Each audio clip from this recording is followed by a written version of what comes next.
Muy bueno. Queremos aproximar el área bajo la función f de x igual 4 dividido por x en el intervalo cerrado del 1 al 5 utilizando 4 rectángulos derechos. Así que acabamos de resolver este problema utilizando 4 rectángulos izquierdos y ahora veremos cómo es diferente cuando utilizamos rectángulos derechos. Para empezar marcando el intervalo del 1 al 5. Así empezaremos aquí y terminaremos aquí y luego dividiremos este intervalo en 4 intervalos iguales, así que lo dividiremos en medio y luego en medio otra vez. Sabemos que necesitamos 4 intervalos porque hay 4 rectángulos. Y ahora para determinar la altura de cada rectángulo utilizaremos el lado derecho de cada intervalo, así que para este primer intervalo utilizaremos f de 2 como la altura. Así que la altura estaría aquí, y luego para el segundo intervalo la altura sería f de 3.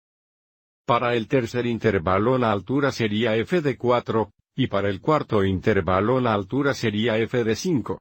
Y aviso como todas las anchas son iguales a 1. Podemos ver visualmente el área de estos 4 rectángulos sería menos que el área real bajo la función azul, por lo que a menudo se llama la suma inferior de los rectángulos. Así que etiquetaremos esta área del rectángulo 1, área secundaria 2, área secundaria 3 y área secundaria 4. Entonces, la idea aquí es el área bajo la función. Será aproximadamente igual a la suma del área de estos 4 rectángulos. Así que sub 1 más a sub 2 más a sub 3 más a sub 4. Y esta notación aquí puede parecer confusión, pero es básicamente diciendo lo mismo. El área bajo la función es aproximadamente igual a la suma de f de c sub i x delta x, donde f de c sería la altura del rectángulo y delta x sería la anchura.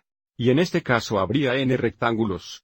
Y luego hay una fórmula aquí para determinar delta x donde está el intervalo. Sería de a by n es el número de rectángulos, así que delta x sería b, a dividido por n si tenemos iguales intervalos.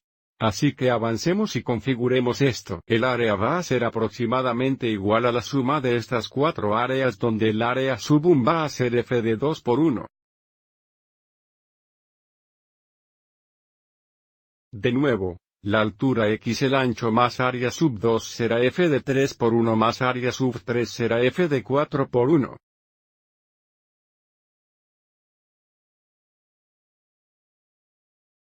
Y el área 4 será f de 5 por 1. Ahora quiero comparar esto con los rectángulos de la izquierda por un momento.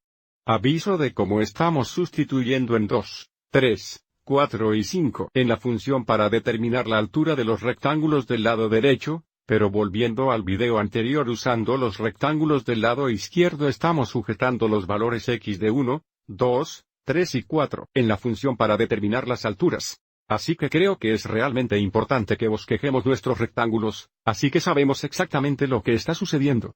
Volviendo a nuestro ejemplo ahora. Sustituiremos 2, 3, 4 y 5 en la función original de f de x igual 4 dividido por x para determinar la altura de cada uno de estos rectángulos.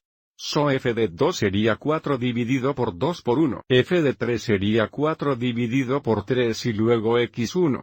F de 4 sería 4 4 por 1, y f de 5 sería 4 5 por 1. Entonces vamos a tener 2 más 4 3 más 1 más 4 5. Así que esto sale a 5 2 15.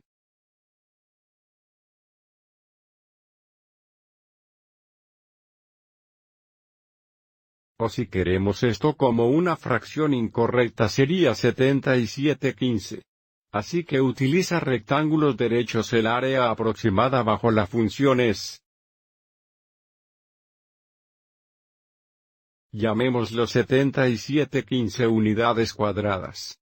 Y otra vez, aviso como este es la suma inferior porque esta área es realmente menos que el área bajo la función. Sabemos que el área realmente sería más que esto, pero también sabemos volver a los rectángulos de la izquierda que el área sería menos de 25 3. Así que va a estar en alguna parte entre estas dos áreas. A continuación hacemos el mismo problema de nuevo con rectángulos izquierdos y derechos, pero usaremos 8 rectángulos en lugar de 4. Y la idea es los más rectángulos que usaremos mejor. Nuestra aproximación sería. Para visualizar esto podemos mirar una demostración de Wolfram. Aquí estamos utilizando 4 rectángulos derechos, y al aumentar el número de rectángulos, puede ver que la aproximación se mejora. Entonces, Si alcanzamos el límite de esta suma a medida que se acerca el infinito, realmente nos acercaríamos al área bajo la curva. Espero que hayas encontrado esto útil.